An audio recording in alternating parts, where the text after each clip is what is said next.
In today's video, I'm going to teach you a guide how to record prototype to GIF file.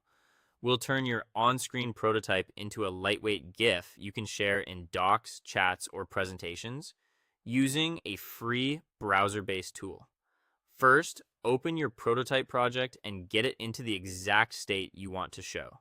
If you're using a tool like Figma, switch to the prototype or presentation view so interactions play as they would for a viewer.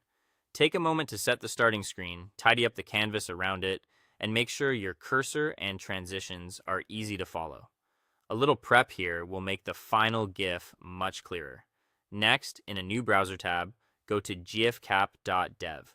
This site records your screen right in the browser, so there's nothing to install. When the page loads, click Start Recording. Your browser will ask what to capture. Choose a specific tab, window, or your full screen.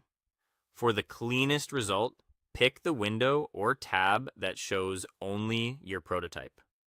Audio isn't necessary for GIFs, so you can leave that off.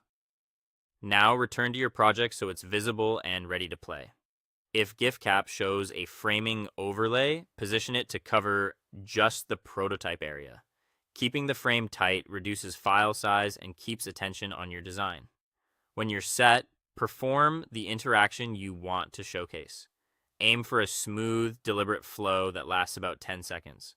Begin with a brief pause on the first screen, click or tap through at a steady pace, then pause again at the end. When you finish, go back to the GIFcap tab and click Stop Recording at the top. With the capture complete, click Render. GIFcap will compile the frames into a GIF. Before downloading, you can preview the loop to check timing.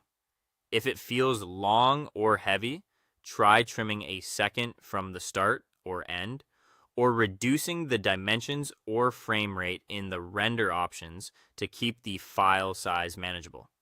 When you're happy, look to the bottom right and click Download to save your GIF. Give it a clear file name and drop it into your document, message, or ticket. If you need an even smaller file, re-render at a slightly smaller width or lower frame rate. That's all for today. Thank you for watching, and I'll see you guys in the next one.